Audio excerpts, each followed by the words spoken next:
freedom, and the individual,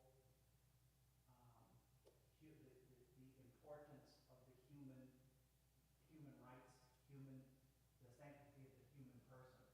So all of these things are really in focus, but they're also they're at tension with each other at this time. But what's going on in the English-speaking world is you have the Enlightenment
There we go. Sorry about that. I didn't have it on.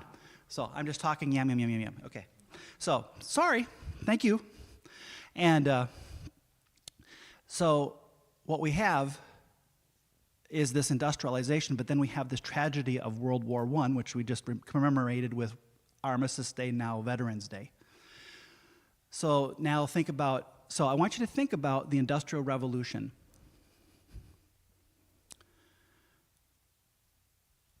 For all those centuries prior to the Industrial Revolution, how did people live?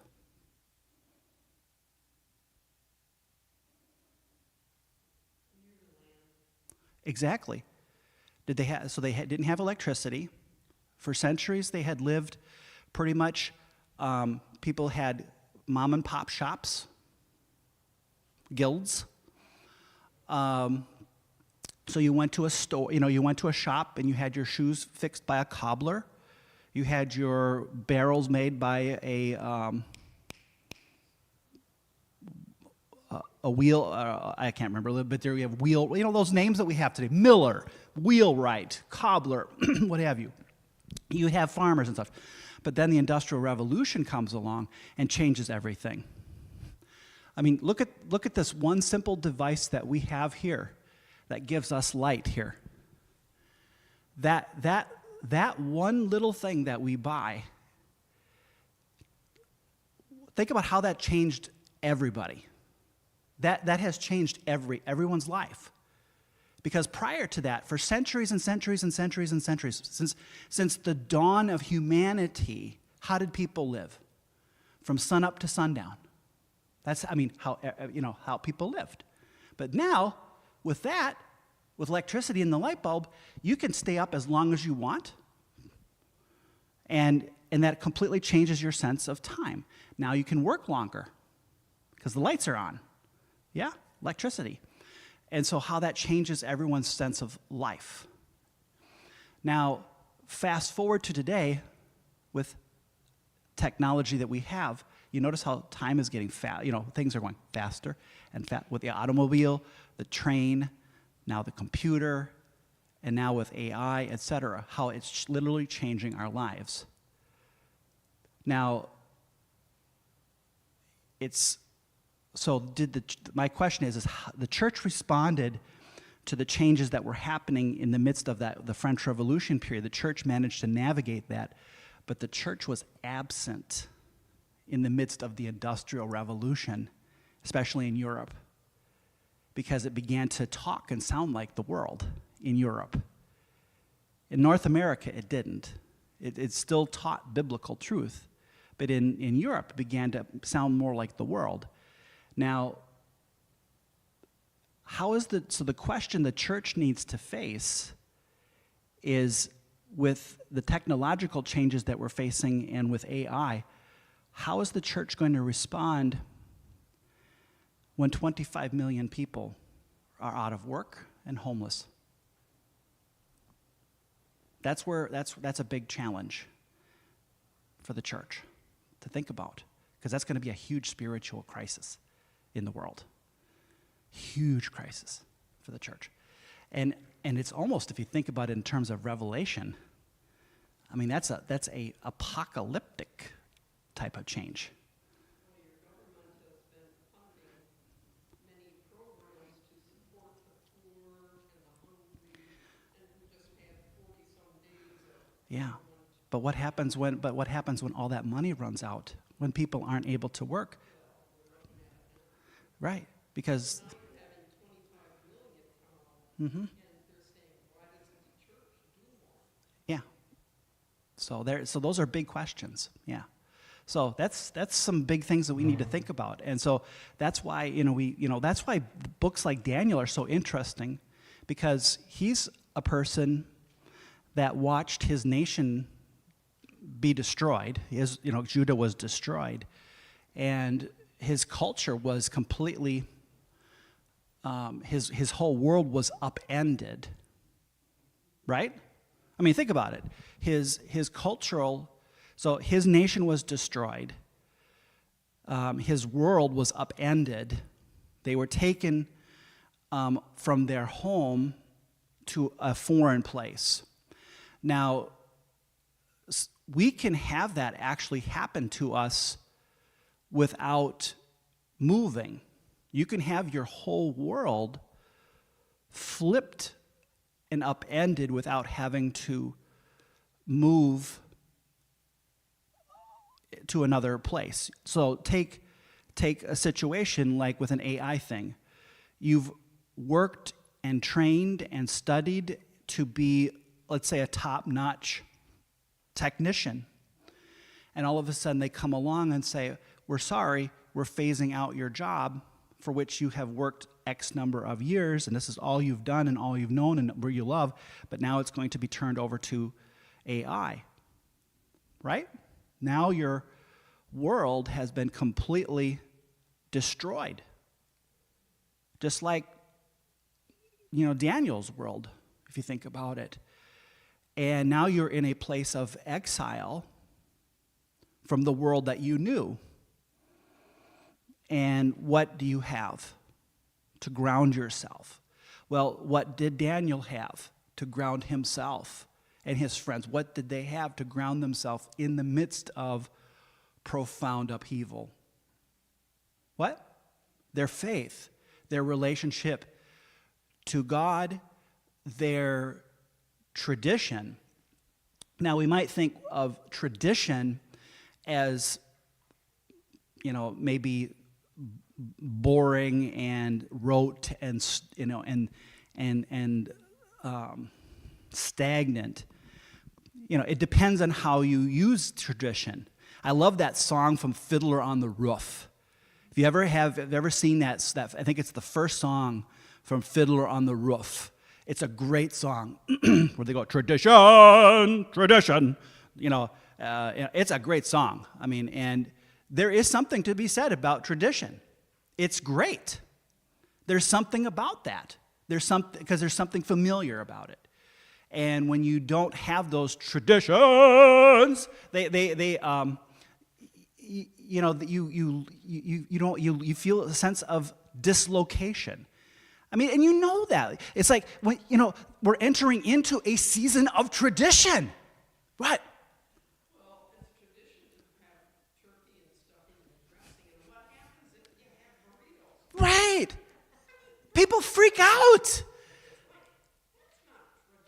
That's right. Yeah, we're facing that very thing in my family because my mom and dad they're getting up there in age because a lot of the families they're getting older, and some of those that it's like when people are so we're going to be having Christmas dinner in a restaurant in Cannon Falls. It's not going to feel like Christmas because but there is going to be.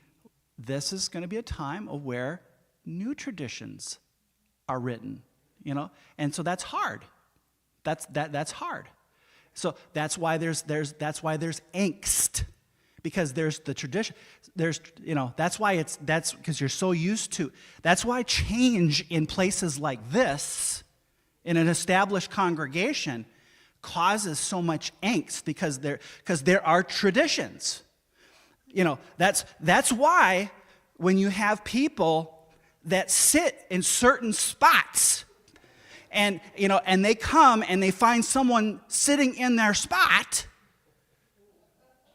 and they get very upset because it's tradition, that's my spot.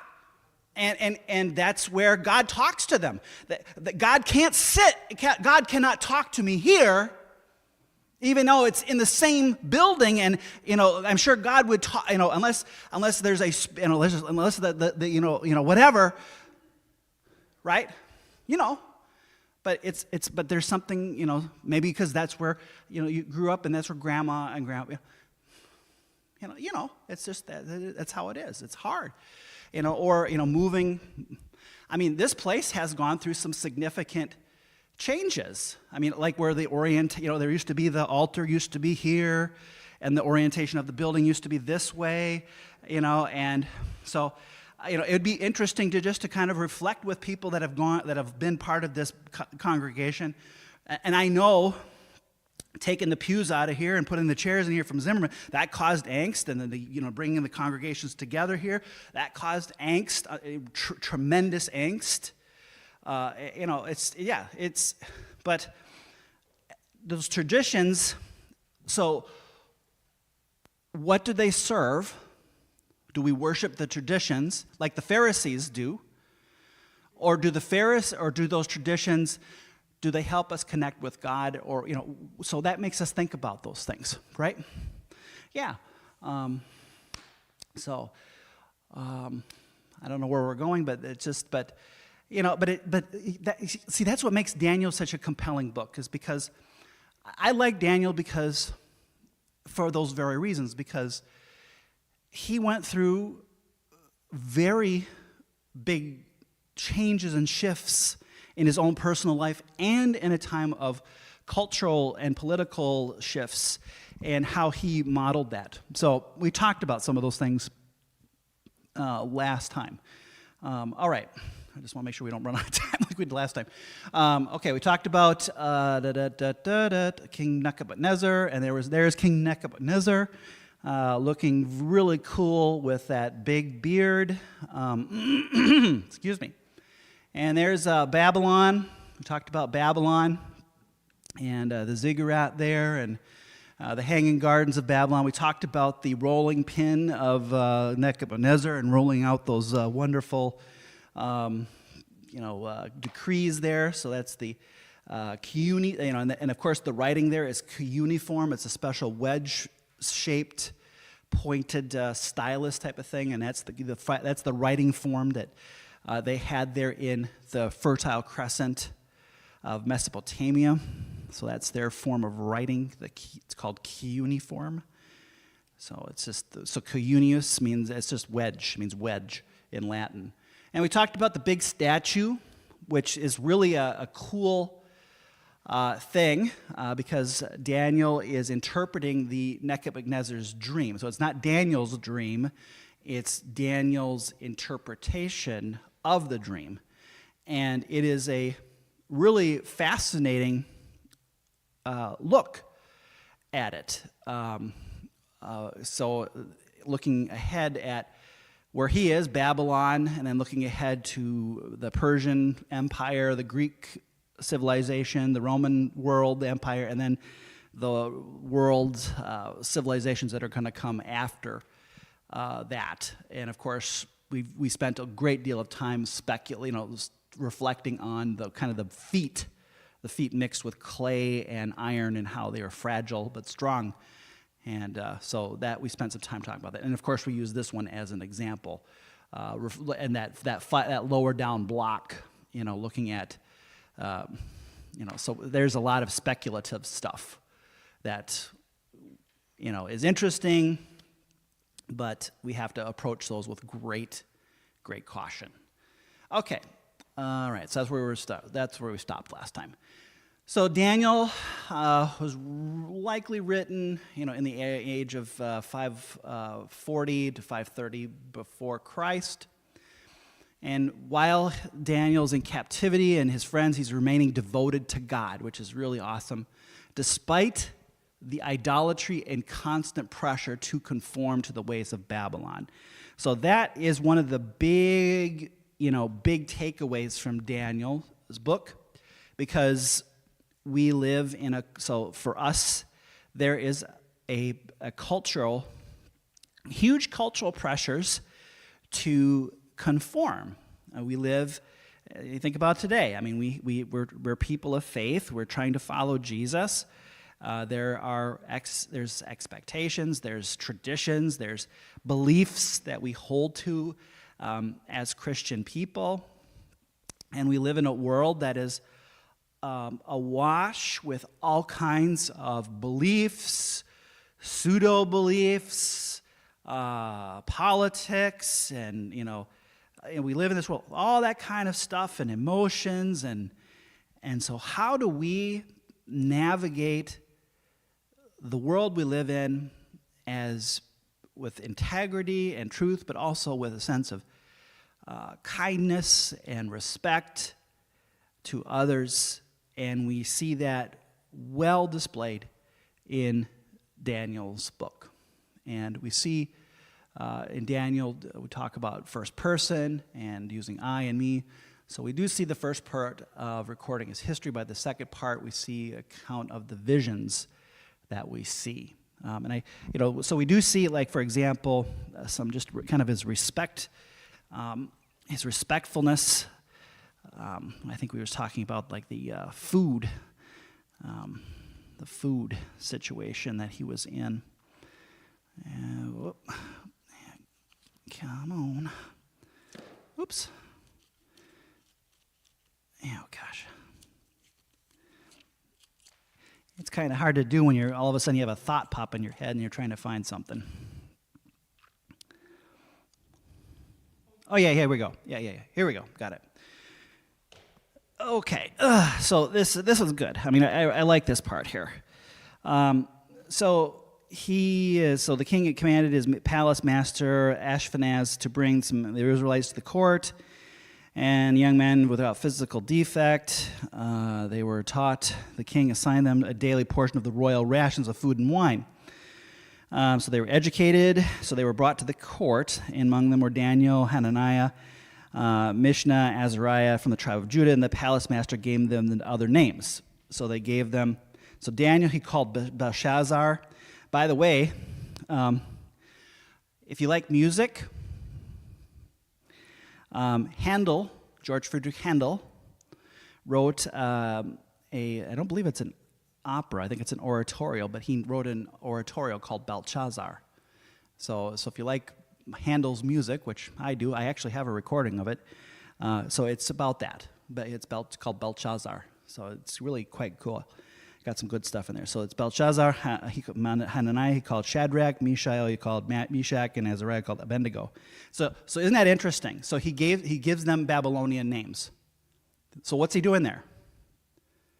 They're trying to erase their identity, right? They're trying to take away their identity. They're trying to change them into Babylonians. So Daniel resolved that he would not defile himself with the royal rations of food and wine. So he asked the palace master to allow himself not to defile himself.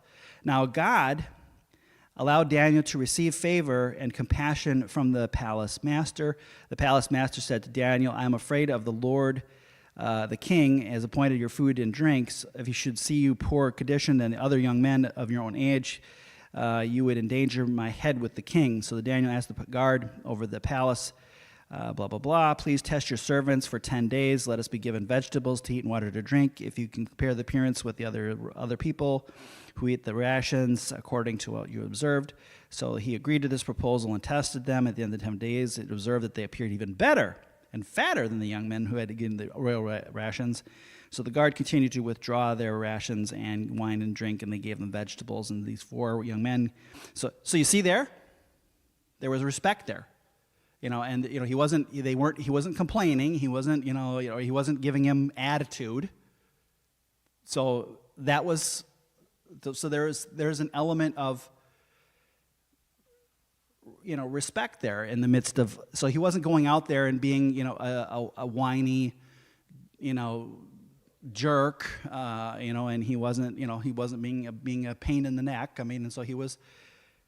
He was recognizing this is kind of our situation, and so, let's kind of work, we want to maintain our tradition, we want to maintain our integrity with what we are given to eat. We don't defile ourselves, so he's trying to say to the palace guy, hey, these are our traditions, this is kind of how we want to do it. We're not trying to get you into trouble, and this is just kind of how we want to live our.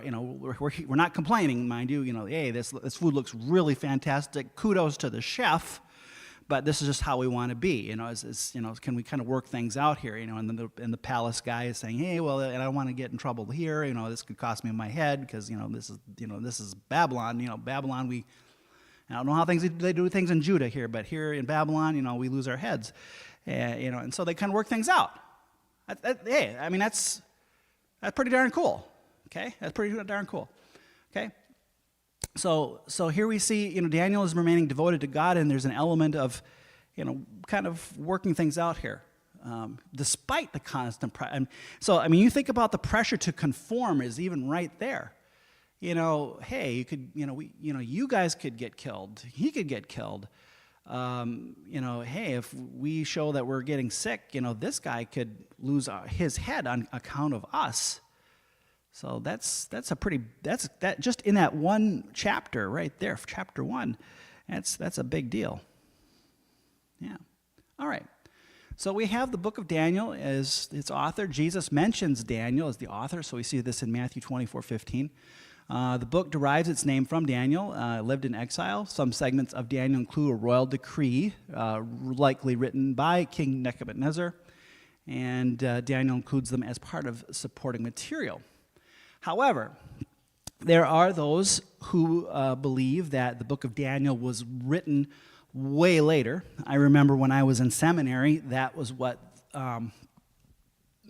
we were taught, that it was that was a book that was written during the Greek period of the history of the Jews, and it was written as a kind of a protest book or a subversive book.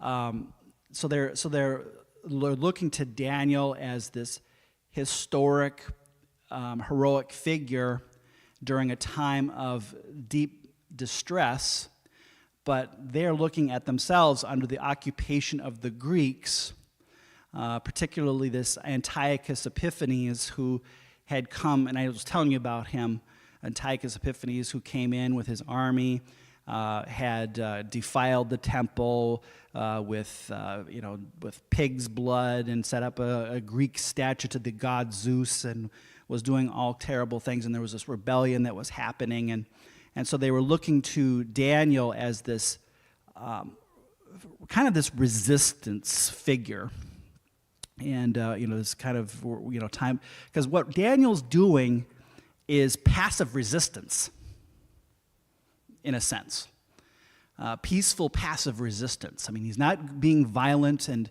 he's not, but he's showing inner strength, saying we're not going to knuckle under to the Babylonians, and just like we're not going to knuckle under to the Greeks. So they're saying that this was written in 167 during that time period. But scholars will debate when it was written, but there's nothing to suggest that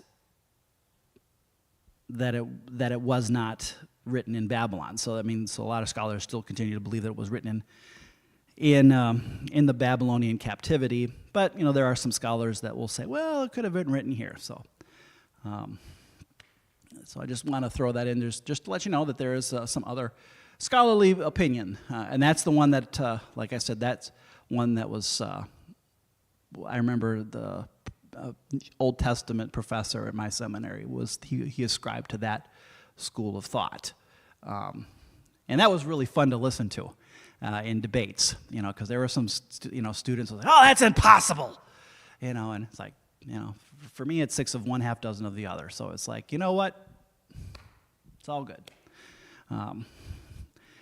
So anyway, there we go. Key themes. Stands as a unique mix of Old Testament, makes a strong transition at chapter 7 where it talks about visions of the future. So it's kind of a history and also future, like that word we talk about, eschatological. So we have the absolute sovereignty of God. We have talking about various foreign powers. And we got the deliverance from the lion's den, his friends' rescue from the fiery furnace, and then we have this future looking forward to God, how he delivers his people from the forces of evil. So there's a lot going on in a little book. A lot going on in a little book. Oops. We have Daniel's faithfulness against Nebuchadnezzar, humbling encounter with God. And so we see God's power shining through in very magnificent and humble ways. The most powerful, as we would agree, I would say, is, well, the lion's den and the fiery furnace. I think we would all agree probably one of the most powerful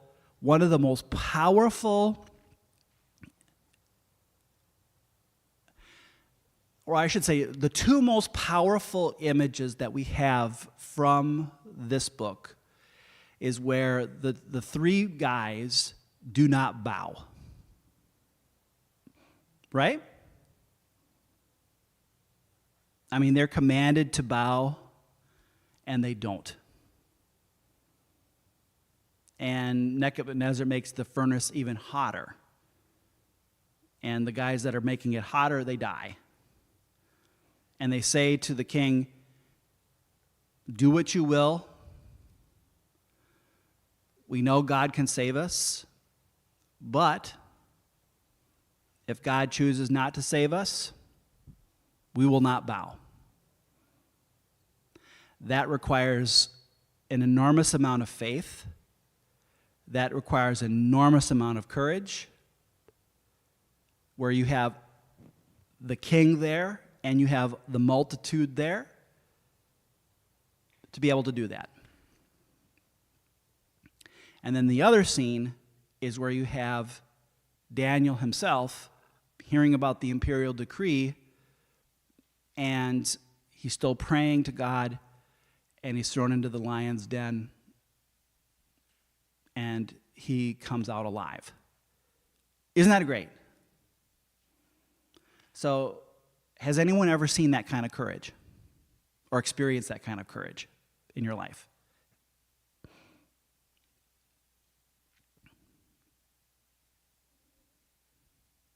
No?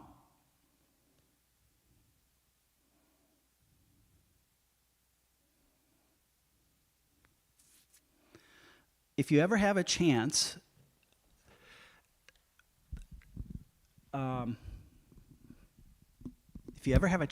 to, y'all got Google, correct? Y'all Google or something, yeah? If you ever have a chance to look up this fellow, I've referenced him in a couple of sermons.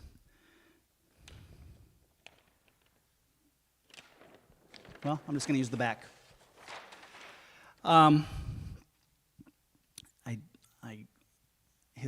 think his name is August, and I want to say it's either Nun Esser or Nun.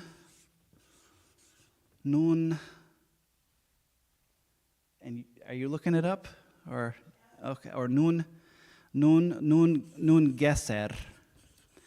But this is the man. It's known. There's another person that it could be, but it's known as the man who refused to salute Hitler.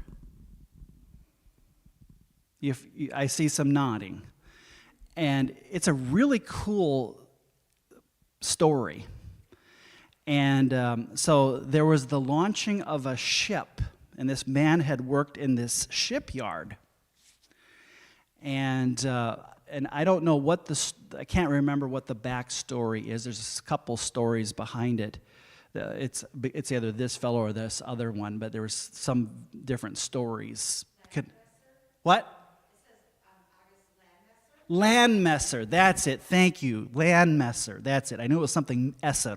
Landmesser. That's it. That's it. Landmesser. Thank you. Okay, and this guy was at this ship launching. And so this picture is taken from an angle of this crowd of people. And they're all giving the Hitler salute, the Hitler Gruß.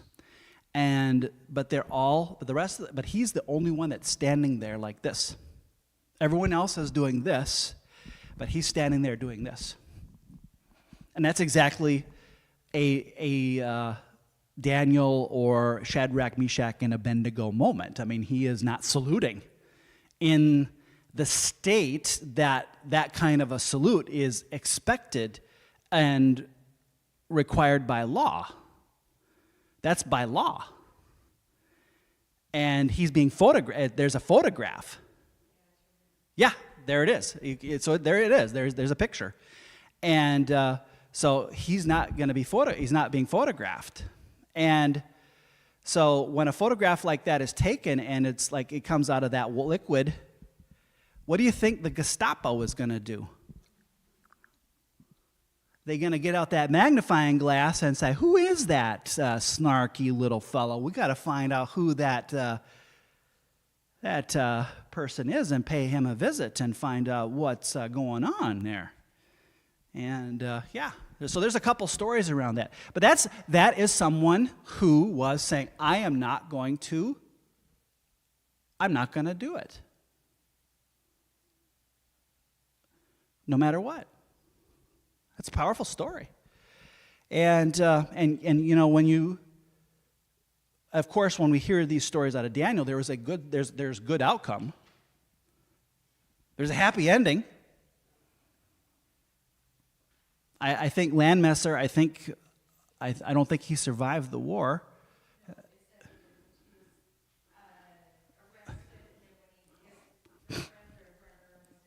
Mm-hmm.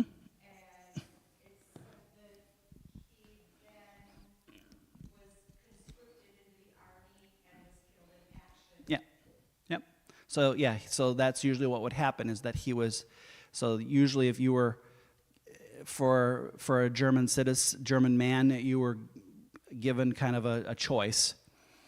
So if you were arrested, you could be sent to a concentration camp. For a German citizen, you were given that, or you could be sent to a military unit, usually a punishment battalion. So I think he was killed on the Western Front I think. Yeah, but yeah, yep. So he was killed in action. Yeah.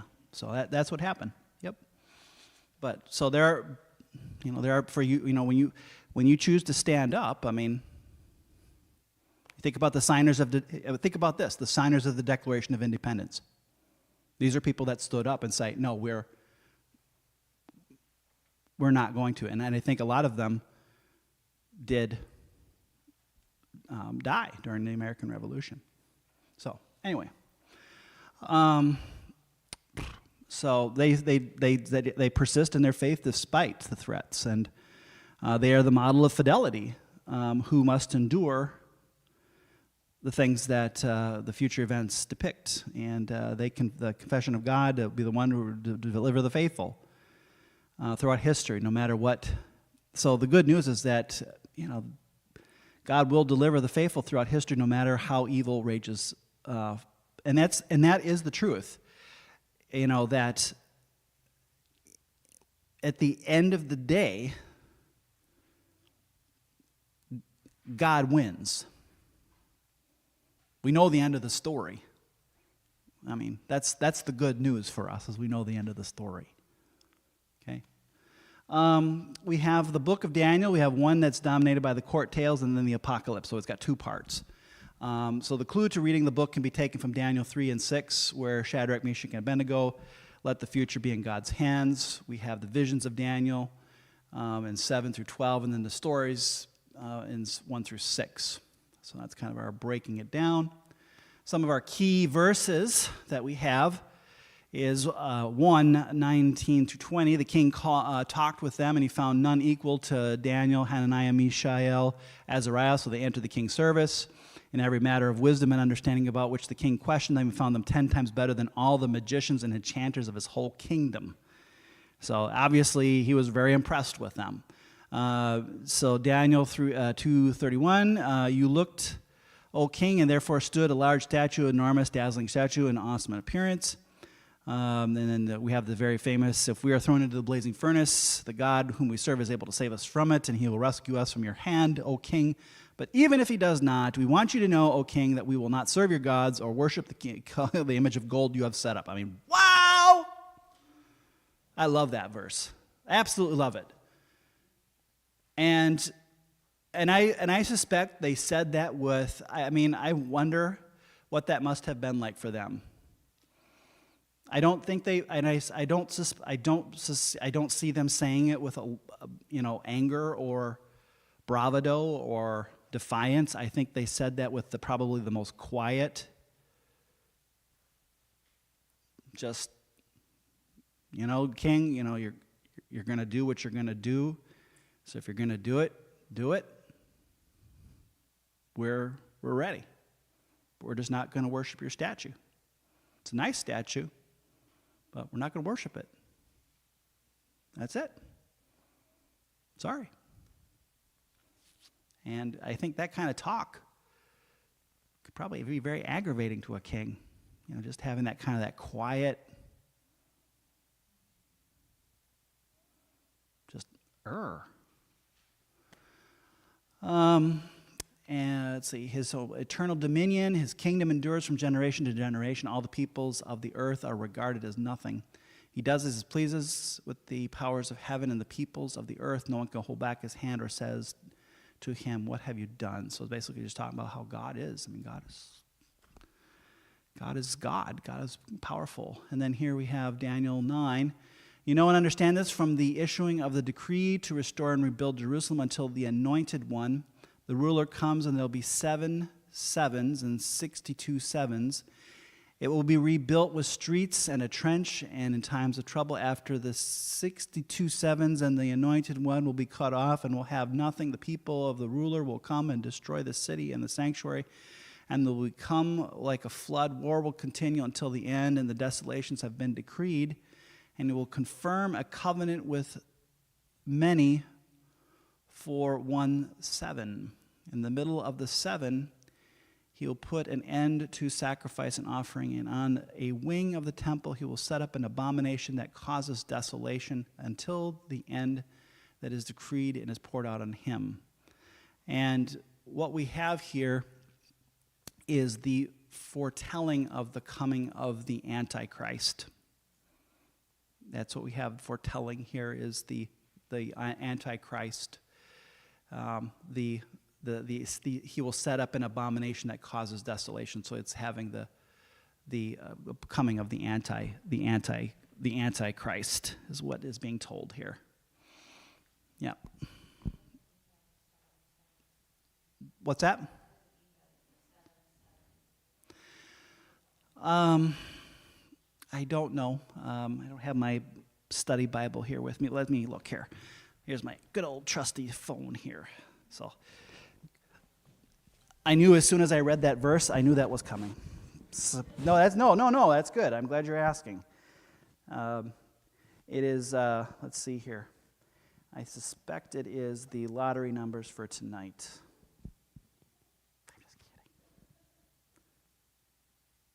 And everyone looks so stoic out there as I say that. All right, here, Daniel.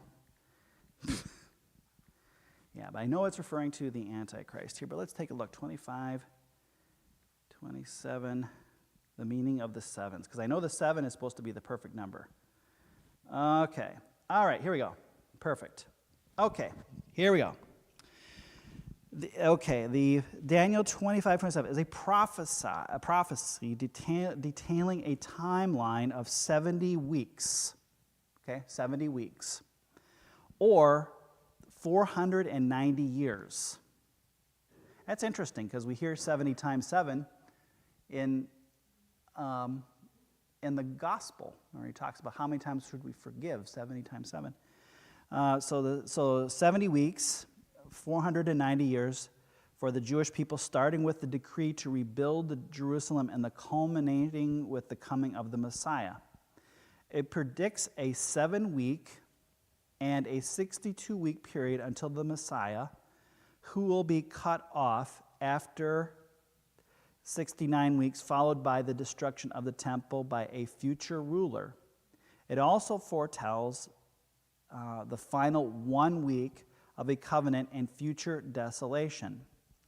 The prophecy, the passage refers to the 7 weeks of years, which is that.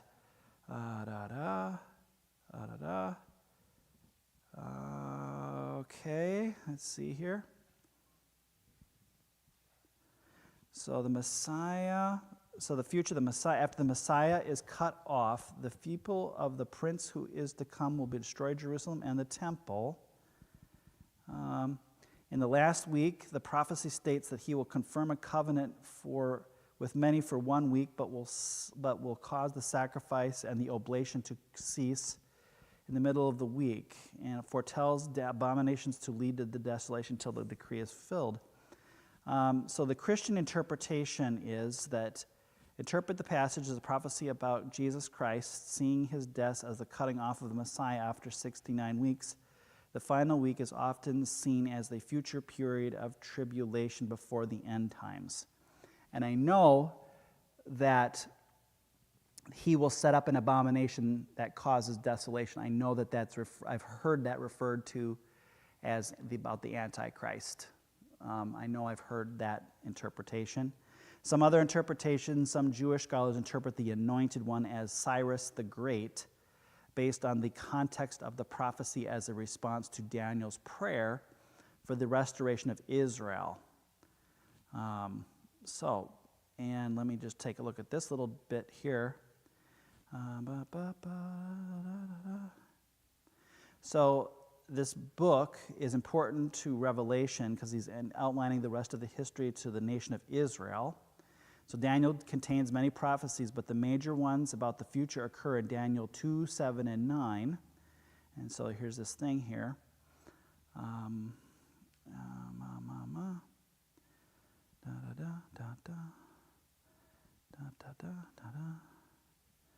70th week. The third major dream is found in Daniel, this one here. This prophecy predicts when Jesus will die and predicts a future tribulation. So it talks about Jesus, the 69 weeks to Jesus' death and the timeline of Jesus' life. And then Daniel 26 to 27 goes on to tell us that a prince will make peace treaty with Israel for 1 week, which is the 7 years prophecy, and then he'll break this agreement and declare that he is God, okay, which is what the Antichrist will do. He'll declare that he is God. And this 7-year period is divided into 2 parts. Each part is 3.5 years. The first 3.5 years are peaceful, and then the last 3.5 years are called the Great Tribulation. The book of Revelation also calls it the Great Tribulation, so in Revelation 7:14. However, Daniel does not include the kingdom because its main focus is on the coming Messiah. So, Jesus treats Daniel as an authority when he refers to the future tribulation period. So if you want to refer to that, it's in Matthew 24, so Matthew chapter 24, verse 15. So when Revelation, the book of Revelation, uses the symbolism of Daniel, we should understand to have the same meaning. So the old Roman Empire will return to power and tribulation will start. Then there'll be a time of peace followed by a time of great pain. And this will literally happen just as so this is how this is interpreted. Okay? So this is how modern day people will interpret it. So people look at like the Catholic Church as the successor to Rome, the Roman Empire, because the Catholic Church is in Rome and it's that. But people also look at the United States as the new Rome. And if you think about what has just been affected in the Middle East, supposedly. Yeah? A peace treaty? I don't know. I personally don't foresee a peace lasting in the Middle East, but supposedly, you hear about all the Arab nations now wanting to get along with Israel and this great peace treaty with Israel, and I'm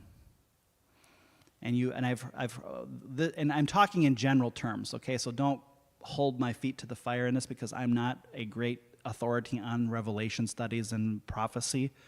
But I've heard, as I've listened over the years, that Russia and China and Iran are like Magog and Gog, and so these are going to be kind of like forming this kingdom of whatever, and that the European Union is going to be part of that. This formation of this new, empire. But this Antichrist is not Satan, okay? the Antichrist is not Satan. Antichrist is Satan's agent. Antichrist means opposite of.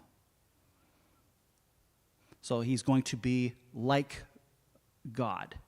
So this Antichrist figure is going to come into the world, and he is going to be, he, she, it is going to, that's why I look at AI as, we don't know. It could be a human being, but AI could be potentially think about it.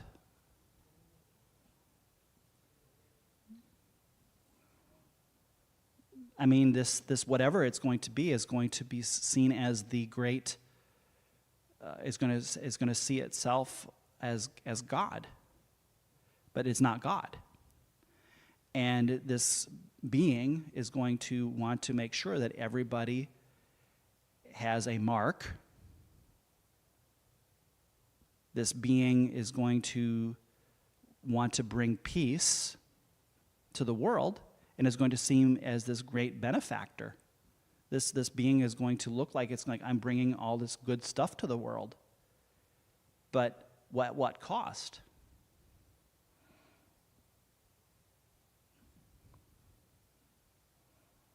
And this beast is going to go to Jerusalem, and I think the temple is supposed to be rebuilt, and is going to basically declare itself, himself, herself, God. I am God, or a God-like person in this temple. The closest thing that we could put, that's why I look at AI with tremendous concern.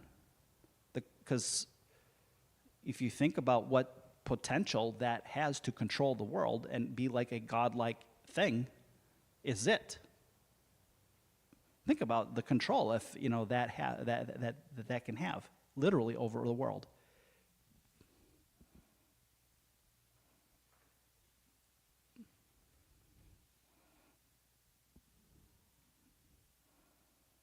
So it's, we think it's a human being, but it could very well be. It could be the technology. I don't know. I don't know. That's why you have to approach this. When the people are doing all these prediction stuff, you have to approach it with tremendous amounts of caution because you don't know. Because Daniel is writing this when? In the case of Babylon. We have to, from a historical context, he's writing this in the context of in Babylon. So he's having a vision here. So he could be looking at, as this one person talked about, the coming of Cyrus the Great, the Persian king, and it could be looking ahead toward Jesus. So, so we have to, that's why when I listen to these biblical prophecy people, it's fascinating to listen to them, and how they interpret these things and how they all set it out. But at the end of the day, it's all guess. It's all a big guess. That's why I don't know. Do you? Well, if this happens and this happens. It's tantalizing to think about. Yeah, there was one guy I was listening to on a program, and I was like, yeah. The way he was laying it out, it was like, it's like a puzzle piece. It's like, well, that fits. Yeah, that fits. Yeah, that fits. Yeah, that fits. But then when I start hearing that, I start getting scared because it's speculation, and I don't want to get wrapped around the propeller. Right? It's like, I want to hold back, and it's like, I don't want to come walking in. Everyone! Yeah, I don't want to do that to these people. I don't want to freak everybody out. It's like, hey, this is it. It's like, I honestly don't know. Because ultimately, what does Jesus say? Only God knows. He tells us These are things that you need to be looking out for. These are things that we should be aware of, and we should be teaching. It's like when you come up to a train. These are signs you should be looking for. Right? It's like the weather. These are things. It's like you got to treat some of these biblical guys like the weatherman. How many times have you gone to the weather guy and, oh boy, it's going to snow like the dickens, and boy, oh boy, it's going to be like the end of the world. And all of a sudden, everyone's at the grocery store buying all their stuff, and it's like, oh my God, it's going to be like 10, 12 inches. It's like, and then all of a sudden, you're looking out the window, every 10, 15 minutes to look to see what the snow's on, because we did that last year, remember? And it's like, and all of a sudden, the next morning, half an inch of snow, and you're like, what the hell? Yeah. Only God knows. So that's why we got to approach it with great caution. Okay, here we go. How is it structured? Just really quick. So we have the story of the exile. Some key things there, which I think is just really helpful to look at. Faith in captivity, interpretations, and the fiery furnace and the den. So that's good. And then the last part, 7 to 12, visions and future kingdoms. Lots of symbolism, so we got like the 4 beasts. So some of these things we do see, kind of looking ahead into the book of Revelation. So some of those things pop up again. Future conflicts, future king. So like the future king who persecutes God's people. So obviously that's kind of a foreshadowing of what we would call Antichrist from a Christian standpoint, an ultimate destruction of evil empires by God. So you do see echoes of that there. So ultimately, what's the point? God wins. So that's the thing. There's times of evil, there's times of persecution, but what do we need to do as God's people? Hang together as God's people. That's the thing. We got to hang together. We got to love each other, encourage each other, bless each other. Amen? That's what we got to do. That's the message. That's what we got to do. Yep. Okay, we talked about that, and why is it important for us to know? So we just see shadowings of salvation. God is saving. God cares. God has provided a way. God, provides ways even though we don't potentially see it at the time. Jesus is our provision of things that potentially can consume us. Practical applications. We should always just stand for what is right, even though it's hard.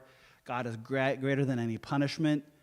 Sometimes that's hard for us to, see in the midst of the moment.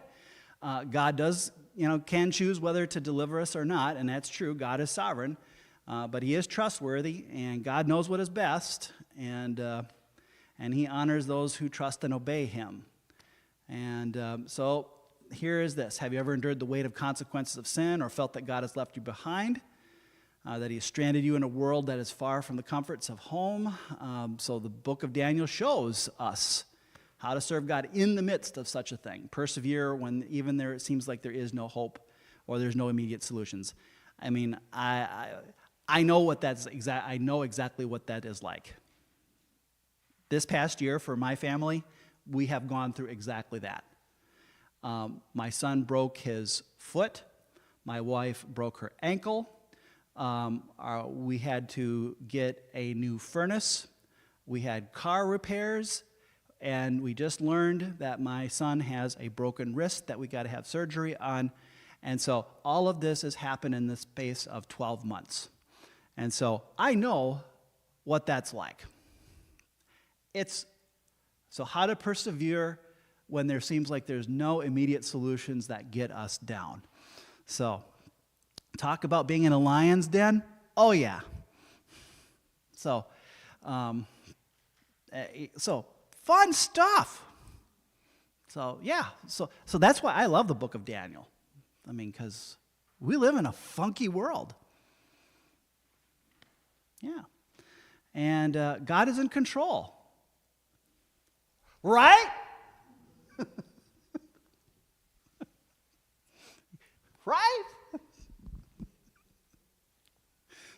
Trust and obey, right? There's one coming, though, right? My radio is on, though. I'm listening.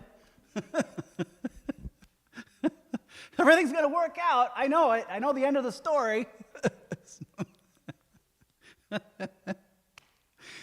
Oh, that's why I've been doing the AI. That's why I've been taking my time and doing that fun stuff for laughs. Anyway, so we should believe and trust that things He's predicted for the future will one day occur exactly as God has declared. Amen. So that's the end of that. So anyway, that's Daniel. Isn't that fun? That's a fun book. All right. So let's see here. Let's next on the agenda here. Oh, I see what's coming. Let's see. I think we have next Wednesday, and then the following week is the ecumenical service over at Emmanuel Lutheran, I believe, because then that would be Thanksgiving week, right? Holy moly! I think so. Right? Because it would be, yeah. All right. So folks out there in internet land, TV land, I hope you have had a wonderful blessing. So we'll see you next week, and we're going to talk about Hosea, the prophet Hosea. Now this one is it's a short book, really short. So now everybody, we've been through lots of long books. Now we're going to go through really short books. These are going to be like rapid fire. We're actually probably going to go through like a couple, a shot here. But Hosea is long enough we can go through this one in one sitting. So we'll go through Hosea, and then we got Thanksgiving. And then when we'll re-adjourn in December. And then, and you know what? We're going to make it into the New Testament in the new year, by God. So we'll be in Matthew here. Wow. And when we get to the book of Revelation, we're going to probably take that one in probably a couple sessions, because that one's kind of wild and crazy. So we'll come in that one. But anyway, Hosea next week. We'll see you next week, and then we'll have Thanksgiving, and we'll turkey it up, and we'll, and everyone, when you go to your Thanksgiving, sing that song. Go look it up. Tradition. So everyone go out there and go and do some Fiddler on the Roof and start, doing some Jewish singing and go tradition and have some fun out there. So, hey, God bless you. Shalom, everybody. Shalom. So, all right.